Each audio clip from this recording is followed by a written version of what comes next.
Alright, this video is intended for a friend, so I can show him how to do a lot of really fun and cool effects with VideoPad. I'm using one of my last videos that I made, which was on a little bit of movie battles gameplay, because I used varying degrees of video and audio effects. So the first thing I like to do is just to expand these if I have extra audio channels, and kind of do the same thing for video channels, just so I can see everything a little bit better. But the first effect comes in with the audio track right here, and so what you can do is just, like, if you've got audio files in here or like in a folder, you can just kind of click and drag them into here or onto the audio track itself. And this right here is a fade in effect, so it would be, click fade in. So if I were to move that and then fade in, you can set the amount of time in seconds that it would fade in, like so. This image was borrowed off the internet, and so was the overlay. As you can see, because the checkerboard behind it means that that part is transparent and everything else is going to be opaque. So that, and then this right here is just a fade in that comes, like, it's just like a fade in effect right there. I think I have that set for like 2 seconds, so it like starts out very dim and then comes in right about there. That's when it is fully faded in. I have a cut right here because I decided to adjust the volume so that you could hear the action a little bit more instead of just the volume. So if you go here, you can change the sound volume. It starts at a default of 100%. I have it set to like 10% here, but like 20% over here. That's it for audio effects for the most part.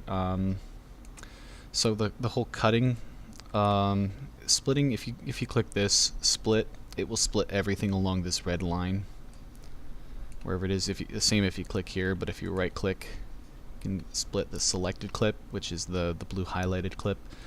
And so you can like basically say, oh, I don't want anything past like right here, but I wanna like resume right here. Then you could like split here, split there, and then if you delete, it will just remove it, and leave both tracks, both ends, right where they are. But if you delete ripple, now normally that would be if everything else along the track can slide down, it would delete ripple would slide everything down on its own. But I think, yeah, because there's too many other tracks that are in a way sort of linked in line, so if I were to do it here, maybe we'll cut everything, and then we'll delete ripple and delete ripple. Okay, see how that, like, it slid everything down here over that way, and it didn't do it up here because I guess there's more. I don't know. I don't know exactly what's going on there, but this is why sometimes it really matters the order of the editing process. Let's look at some more effects over here. What do I have here? Oh yeah, okay, so this one was an interesting one to do. So what I basically did was I took a copy of the video like this, copy, and then if you have this track highlighted, it will paste into this track and subsequently into the audio track too. So if you right click paste insert, it will insert it right here. And so then I didn't really want the audio track, I didn't want to like duplicate it, so you can just, oh yeah, so unlink the chain link here will unlink the audio from the video. That's what I just did right there. So now we've just got the video separate. And what I did here was I went into FX and I had 2 effects applied. And the first one, I believe, was the crop. Yeah, because I just wanted to show just this guy right here, because it was like, you know, I was running out of battle points in the game, and if you're running out of battle points, it's like akin to like you're gonna die. So yeah. So I did that, and then I also did I do a zoom maybe, or no, maybe I did it in reverse. So let's back up there.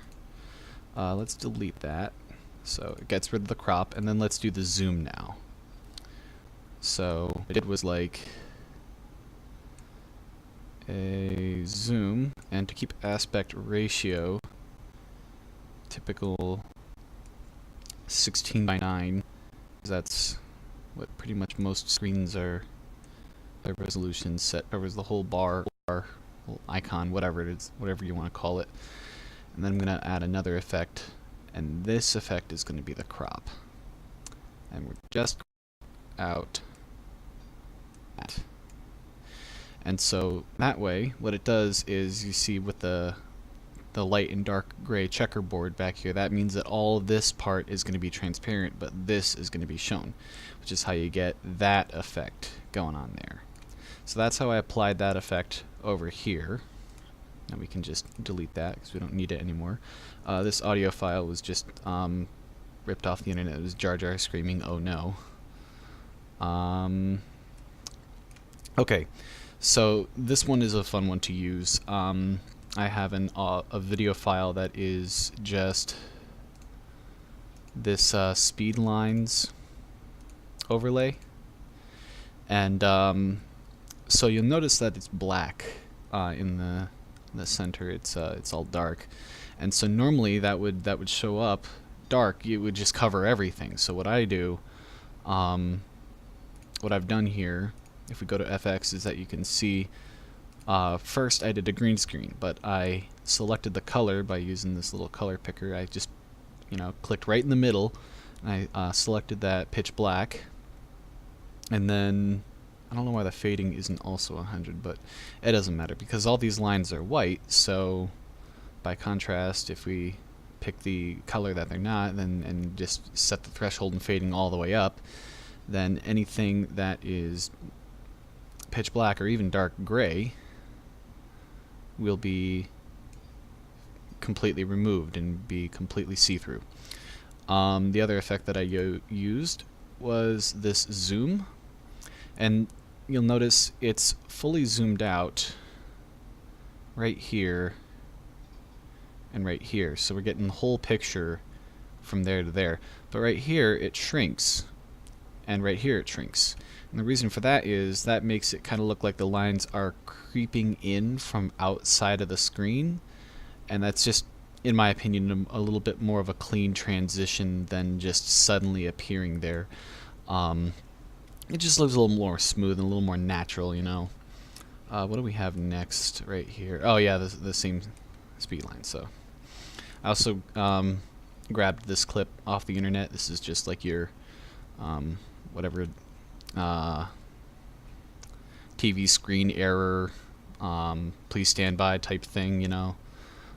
Came with its own audio, so if I find it in the video files, it's right here. It's got its own audio track to it, so yeah, the audio track is linked.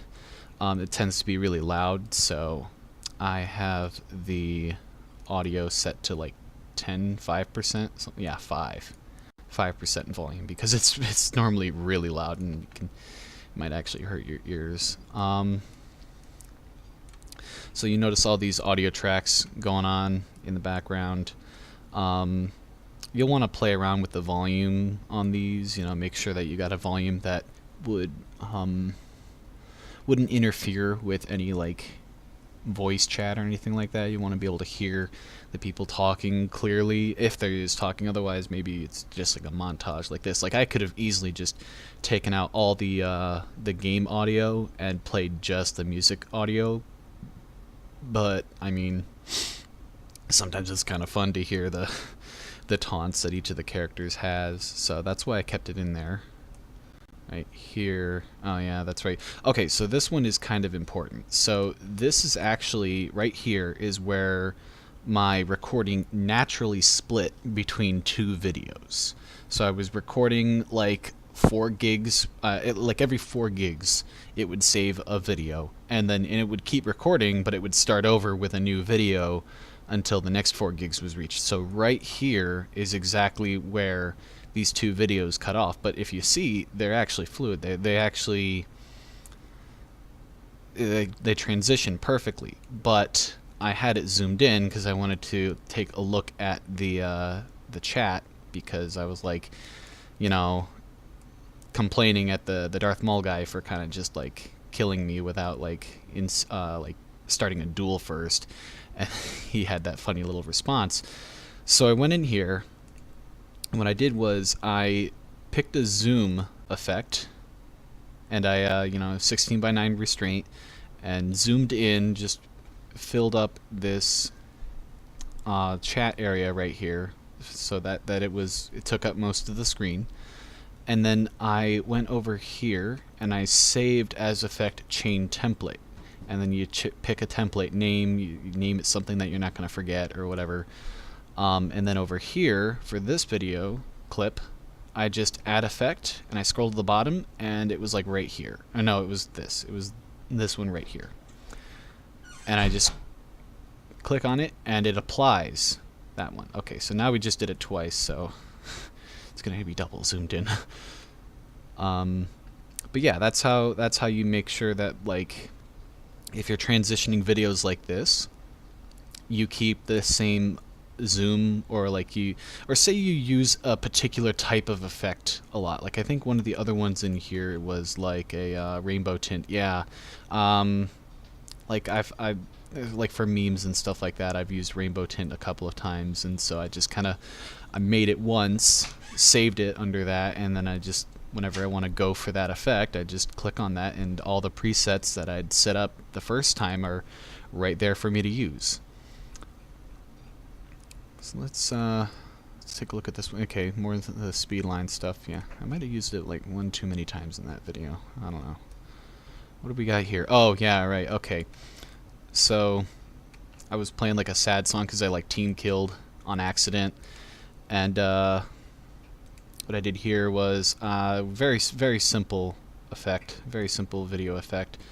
It was black and white, and also zoomed in to more properly see the, you killed your teammate and watching them die right there.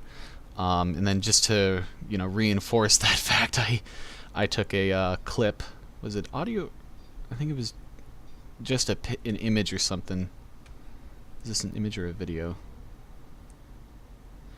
Oh well, doesn't matter. All I did here was the same black and white, and then I had a zoom effect. So I started out, if we get rid of this, if we get rid of this, we can see that it starts all the way back here. So like, I zoomed in enough to cover everything, the name from top to bottom, even the ping, and then I zoomed all the way in. So like right here is where where the zoom started, and it started this far zoomed in, and then over here is where I finished the zoom and zoomed the rest of the way in. So if we got rid of that zoom effect, you would see this is what I started out with, and it looks like it was a still image after all. So what I would do is I would take this red line and start all the way over here. I would click zoom, go to my 16:9, and I'd take these corners in, or just this one, and I'd start like that. And then I would click this guy right here, add keyframes at current position. And that sets it so that where it starts is these values. And then drag it all the way to the back over here, maybe just a little bit before, like, where does it end? Like 6.083 seconds. So like make it 5.59. Yeah, that's like close enough to half a second. and then zoom it in the rest of the way, you know, find my name, find the other guy's name, or basically position it where I want it to be, right, like that. And you see how these values back here stayed the same, but these values right here are the ones that changed, and it's kind of like transitioning like this. So they all slide that way. And then just apply the fade. I think I had that set to like 5 seconds. Yeah. So it like slowly fades in like that, just to reinforce the point. Oh, here's one that we haven't touched on yet. So I grabbed this like slow-mo effect off of the internet as well, and so I cut it right there so that I could drag the other part to over on that end. And you'll notice this part is a lot slower. That's because you're not going to find it in FX. So what you got to do is you got to right click and click change clip speed, and I have it set to like 20% the normal speed, so like 1/5 of the normal speed. And this is why we like recording at like 60 FPS, because if you think about it, 50% is a normal 30 FPS, and so it still looks fluid. And so, you know, now I'm pushing, you know, 20%. That's like 1/5 of 60. That's 15 frames a second. That's really starting to push it. But it still looks relatively fluid, but like it looks slow enough that you can tell it's supposed to be slow-mo. And then look there, that's the part where the two of us pretty much shot each other simultaneously. That's why. So what's challenging about this part is keeping the music audio lined up. So what I did was I basically lined up the music audio with the video audio exactly where and how I wanted it, and then I found the part that I wanted to slow-mo, and I used that split for the whole everything down there. Of course, I didn't have these slow-mo effects in yet, but then I right-click change clip speed for the clip, and then I right-click change clip speed for the audio. And I don't remember. Yeah, okay, so this is something that you want to keep in mind. The keep audio pitch unchanged will keep it from sounding like it's like really deep and slow-mo kind of effect. So I removed that because then it just kind of reinforces the idea that we're in slow-mo. So next up, just some more zoom-ins with that one Office meme where Michael is screaming no. What else do we got here? This is, oh yeah, this is a fan favorite. Surprise, motherfucker. Just bear in mind, you know, take a look at all of these effects because there's a lot of effects for you to play with. Some of my more favorites are obviously like green screen, the zoom. I'm just now starting to play with stuff like crop. Sepia. Sepia is what I use for my, you know, the to be continued memes. So like, if I were to change the,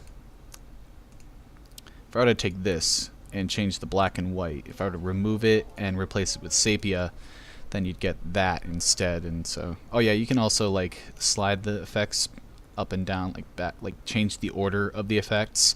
If you like did an effect, or like if you were trying to like chain your effects together in one clip and you did them in the wrong order, then you could try swapping the order and seeing if that helps you a little bit. But now you can see, because of the sepia effect, it's like got like this like earth tones, dark gold kind of look to it. That's kind of used a lot in the to be continued memes, which I've also got like an audio file for that meme, and just a little image of like the, you know, the to be continued arrow properly put in like a 16:9 frame. So I just kind of use a visual effect motion, and just like motion it like horizontally, set it up so it just slides into place from like the right. So it goes from like 100 to 0 in like a half a second or something like that. And there's audio effects too, although most of the time I don't really play around with them. If I'm going to use audio effects, more likely than not, I'm just going to create a whole new audio file by, you know, playing around with the effects in Audacity. If I want to do anything more clever with images that I can't do with VideoPad, I'll I'll throw an image into GIMP and mess around with it there. GIMP is like a free Photoshop. It's sort of like a middle ground between Photoshop and Paint, if you ask me.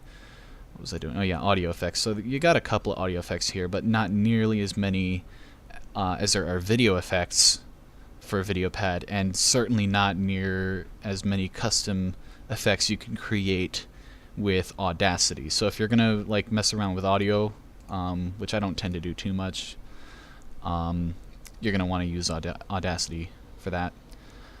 And that's pretty much it. That's all I can think of for right now, but if you have any questions, comments, concerns, any ideas, anything that you think I missed in this video, or anything that you want to see more of, don't be afraid to leave a comment down in the description.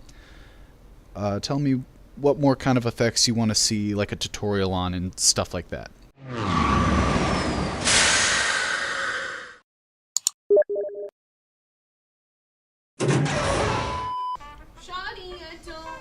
I'm trying to record a video. I'm trying to record a video where I'm like explaining. So the mic's picking that up. I'm trying to record a video. I don't understand. I meant to be a star, Jacob. Yes.